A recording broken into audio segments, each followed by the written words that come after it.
There we go.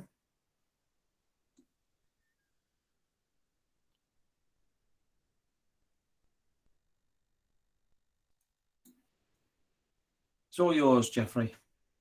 Yep.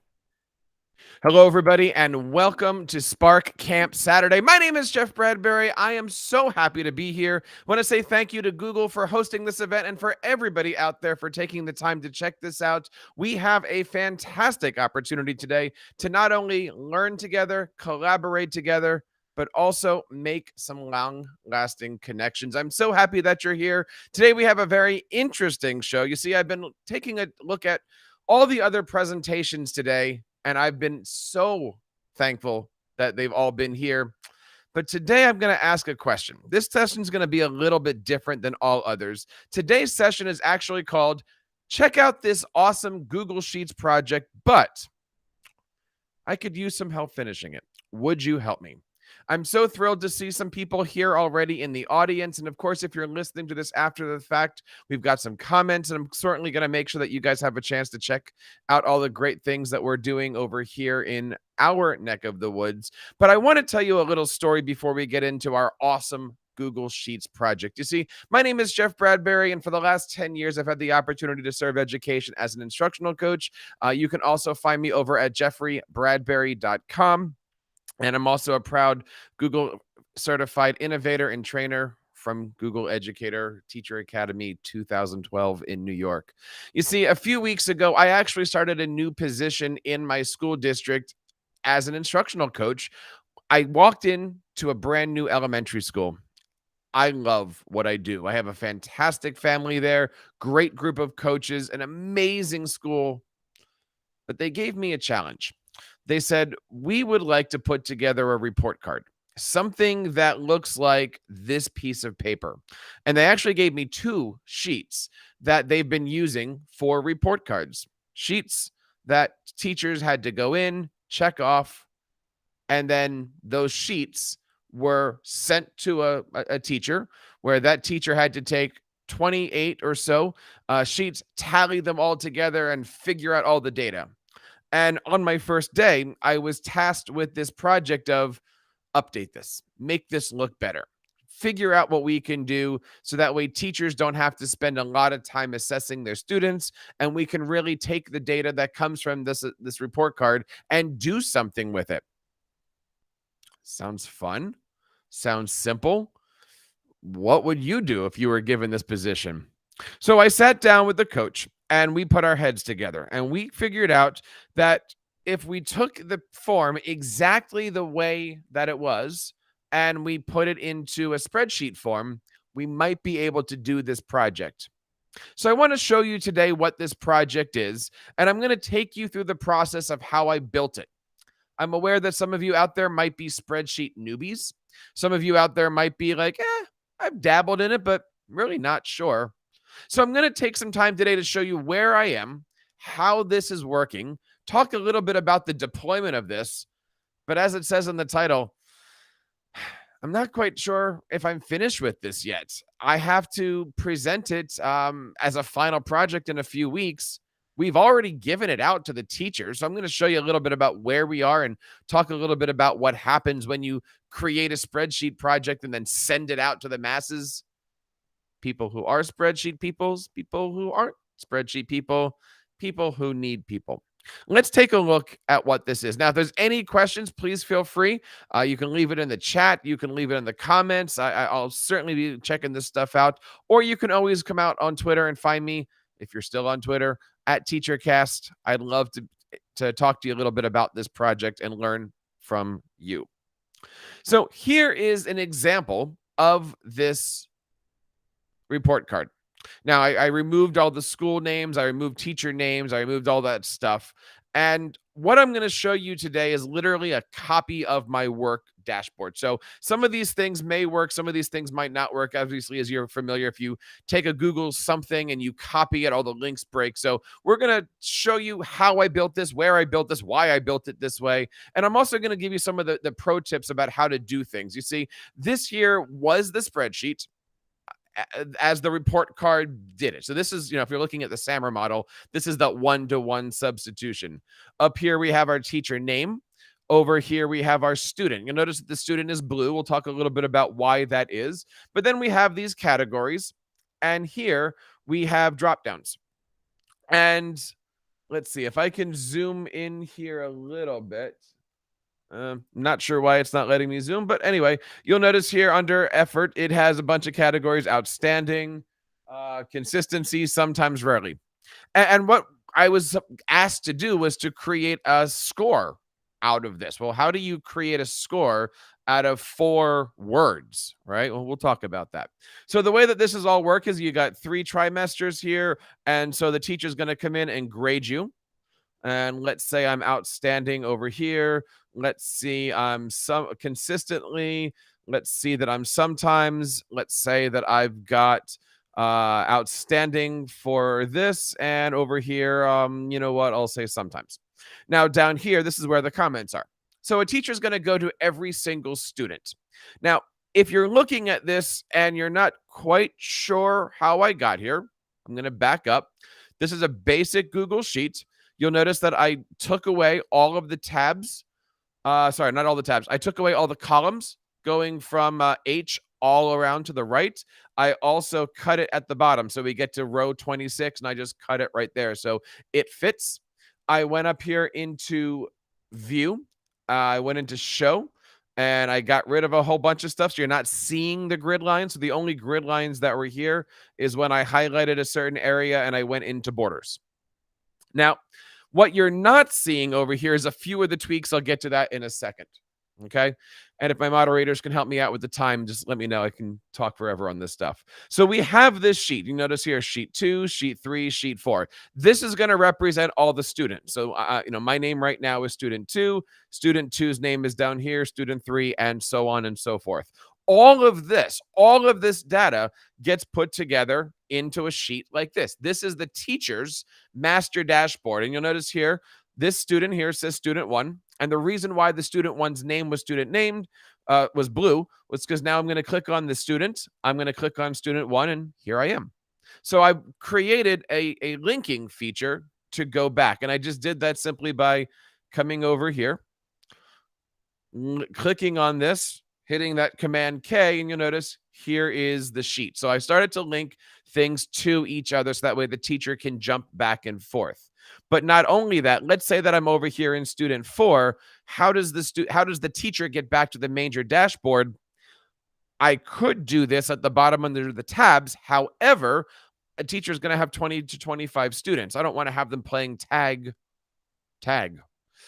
tag, I would say. So over here in the top right, I actually have a secret compartment. This square right here automatically jumps back to the beginning. So it's a little bug, as we call it. Now you notice that it says REF exclamation point. For this purpose of this demonstration, I removed all of these students. But you'll notice over here, this says student 1 and it says trimester 1 average is a 3.8. Well, how did I get to 3.8 when I was doing O's and C's and S's and R's and stuff like that?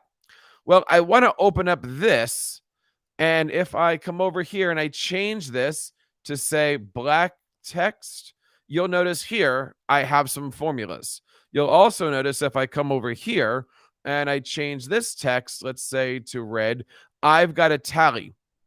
And to do this really quickly, basically what I did was I went COSR, which was my scores over here, and I said if they have a C, that's worth so many points. So a C was worth 4.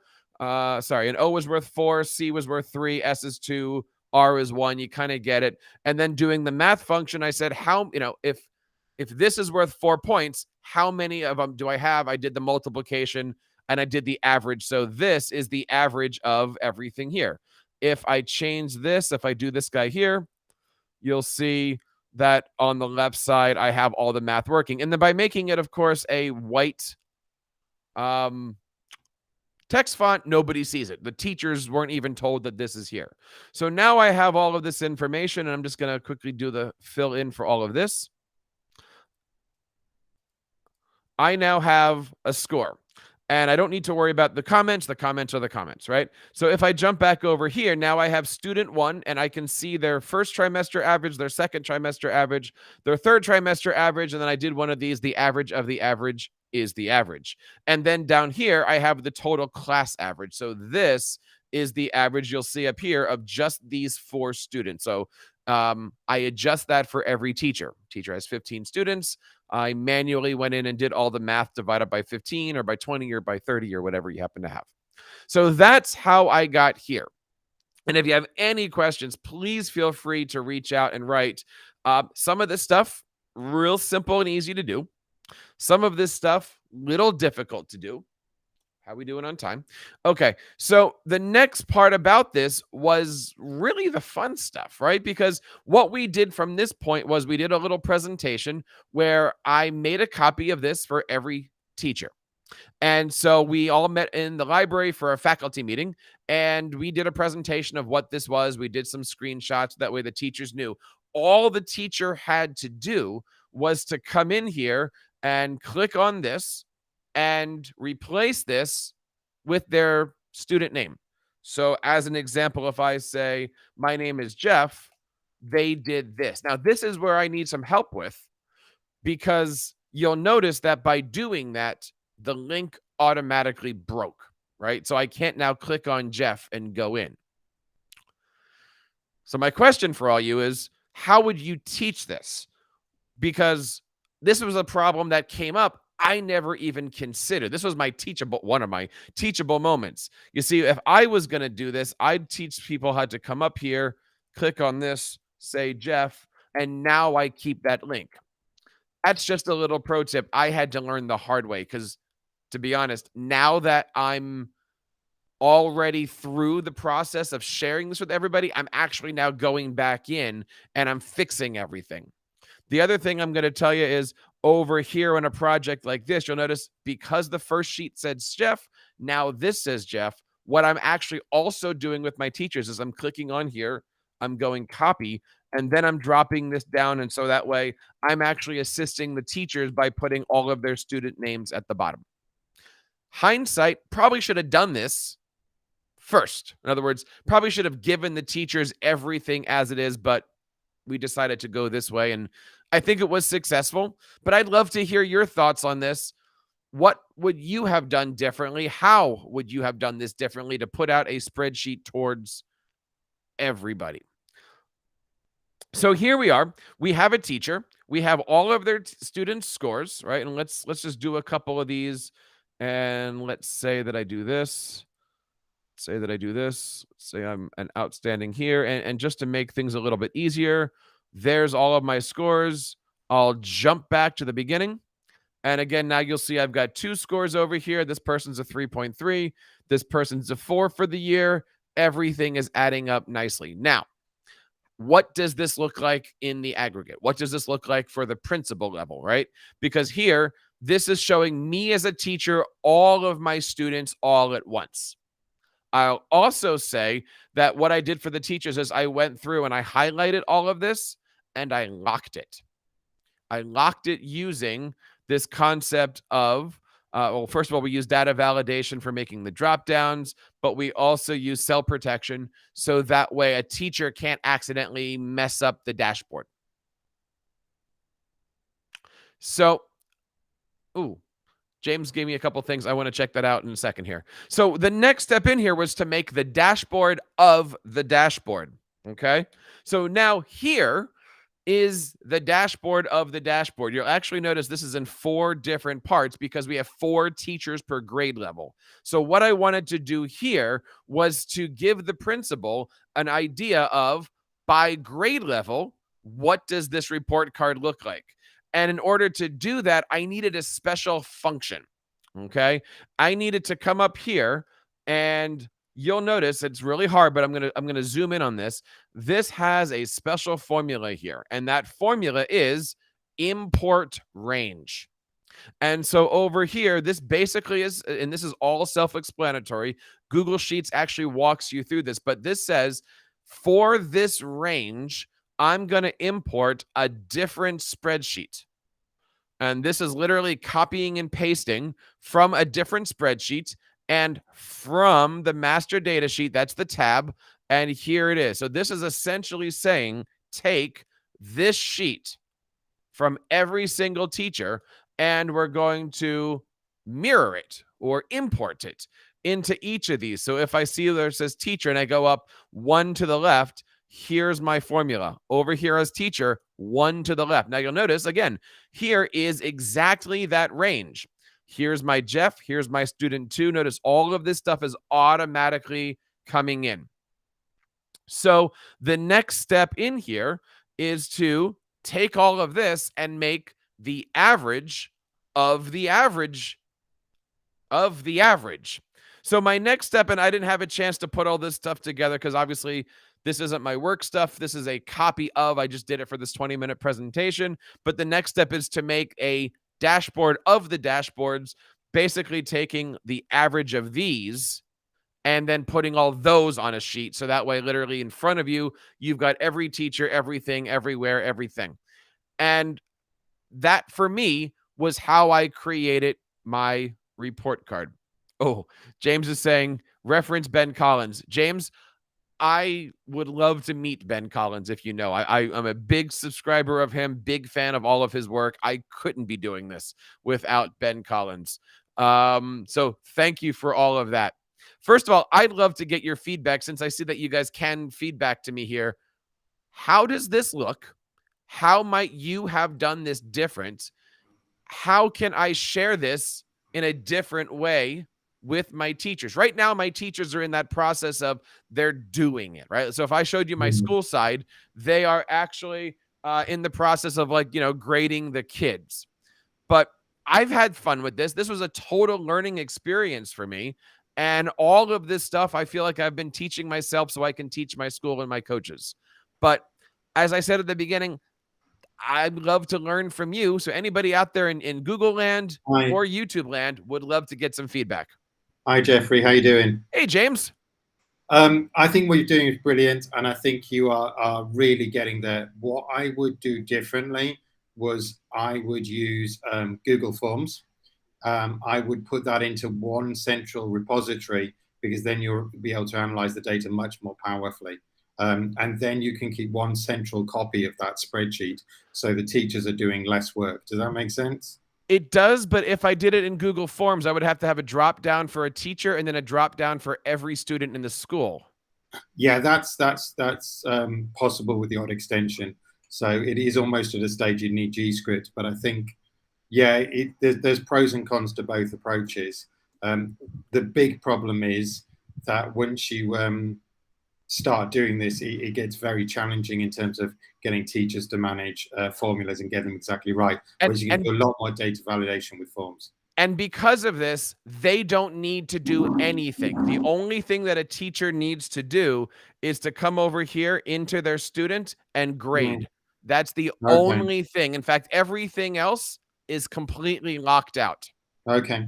So the teacher if this was a paper form, I'd give you the paper form and all you do is that. How many teachers have you got? Sorry? How many teachers you got? 28. Okay, I would say 28 Google Forms at that point.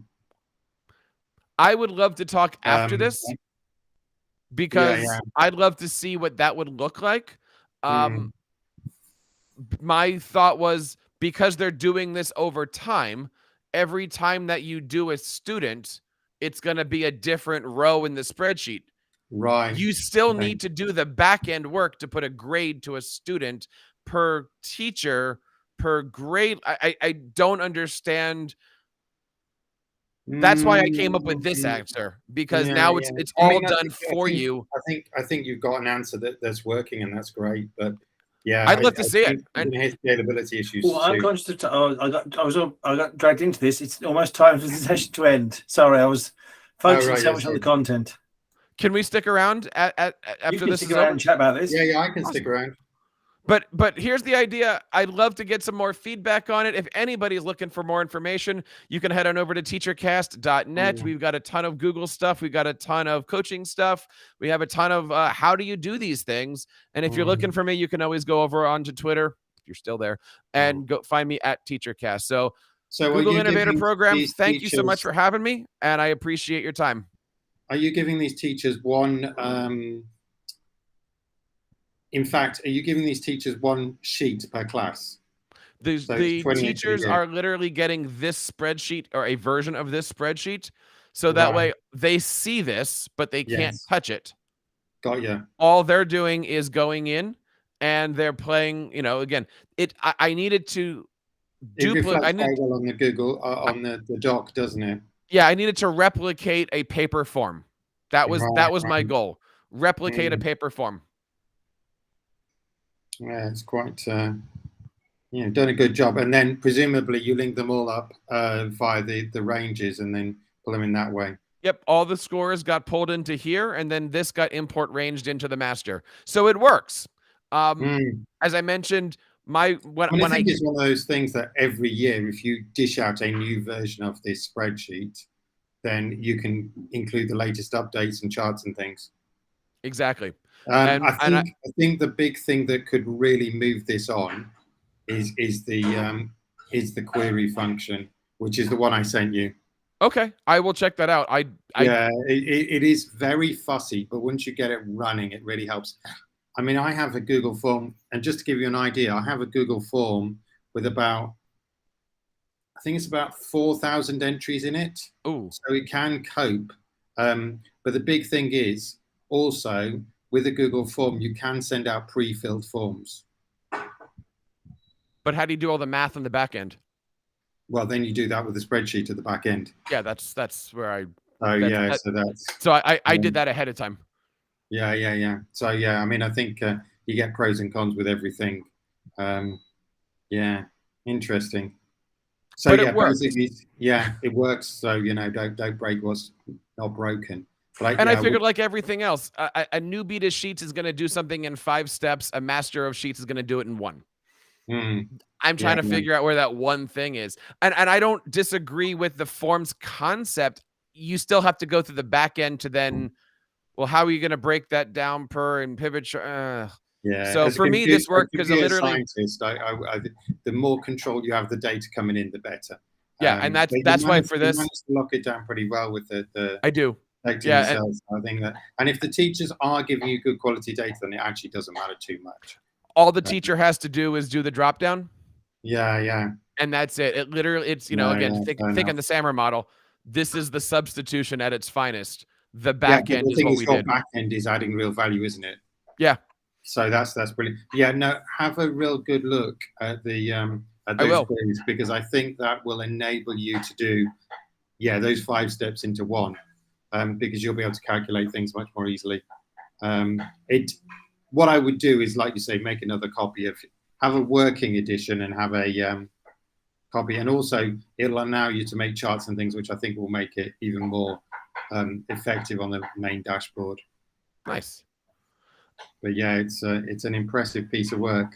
I would love to catch up after we're finished today. And obviously, if anybody else has any suggestions, I know we're still on here. So just making sure that we're all good, because there's a lot of different ways to do this. This was one. My only goal was make this as simple for teachers and also inspire them to say, oh, this is possible. Oh, we should go get Jeff to come in here and help us with this. Because by doing this has actually brought in other departments to now find me to go build similar stuff on their end. So one of my goals as being a new coach is, how do you drum up new business? And if I make, and my always thought is, if I make this completely ridiculously difficult, they're not going to look at it. But if it's user friendly enough to have them say, hey, how can you do this? Or, I can do this. That's the fishing pole. That's gonna bring them back in, and we're gonna get some more stuff to do here. So but I appreciate the comments. I don't know if you can feel comfortable dropping me your contact information in the chat or something like that. I would love to stay in contact. And bear in mind, I'm like a completely different time zone to you. I'm in Malaysia, but there you go. You can send me an email. Okay, wonderful. Also, I'm still on Twitter if it survives long enough. I just signed. I tried to sign up for other services, and I ended up with LinkedIn. That's the best I've got at the moment. The others are, they're not there yet. But Twitter dies, then we'll just have to build it up again from contacts. Yeah. I think Elon Musk is going to have to rehire some of his key people and pay them even more. I think he's cut too deep. Are we still recording? Yes, we are. You just have to press the stop or end it. Right. I'll see you. I'm nipping across to the next one. Excellent. Thank you.